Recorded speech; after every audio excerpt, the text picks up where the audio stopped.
আপনারা এই মুহূর্তে স্ক্রিনে দেখতে পাচ্ছেন তামিম ইকবালের 2007 সাল থেকে 2019 সাল পর্যন্ত ভারতের বিপক্ষে তার ওডিআই পারফরমেন্সটা কেমন ছিল।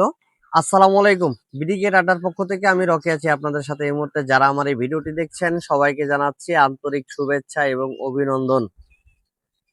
তামিম ইকবাল খান অ্যাডহক কমিটির সভাপতি হয়েছেন, এক কথা আপনারা বলতে পারেন বিসিবি সভাপতি।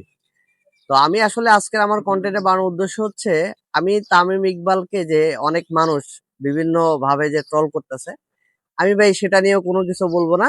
আমি শুধু জাস্ট কথা বলবো আজকে তামিম ইকবাল খানের 2007 সাল থেকে 2019 সাল পর্যন্ত ভারতের এগেনস্টে তামিম ইকবালের ব্যাটিং ক্যারিয়ার ওডিআই ফরম্যাট একটা পরিসংখ্যান দেখাবো। আপনারা এই মুহূর্তে স্ক্রিনে দেখতে পাচ্ছেন তামিম ইকবালের 2007 সাল থেকে 2019 সাল পর্যন্ত ভারতের বিপক্ষে তার ওডিআই পারফরমেন্সটা কেমন ছিল।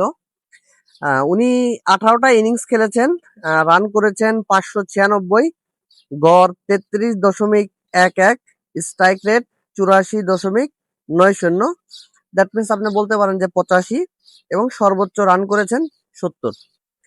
এই হচ্ছে ভারতের বিপক্ষে তামিম ইকবালের পারফরমেন্স 2007 সাল থেকে 2019 সাল পর্যন্ত।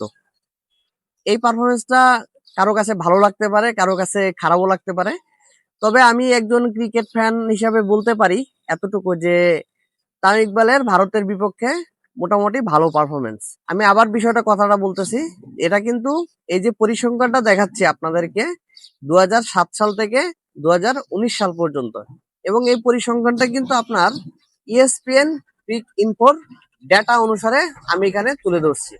এই ডেটাটা কিন্তু আমার নিজের বানানো না। যে পরিসংখ্যানটা আমি আপনাদেরকে দেখালাম, এই পরিসংখ্যানটা কিন্তু ইএসপিএন ক্রিক ইনফোর ডেটা। তো এখন আপনারা দয়া করে একটু কমেন্ট করে জানাবেন যে তামিম ইকবালের পারফরমেন্সটা ভারতের বিপক্ষে 2007 থেকে 19 কেমন ছিল। তো সবাই ভালো থাকবেন। পিডিকে আড্ডার পক্ষ থেকে আমি রকি আজকে বিদায় নিচ্ছি। আল্লাহ হাফেজ।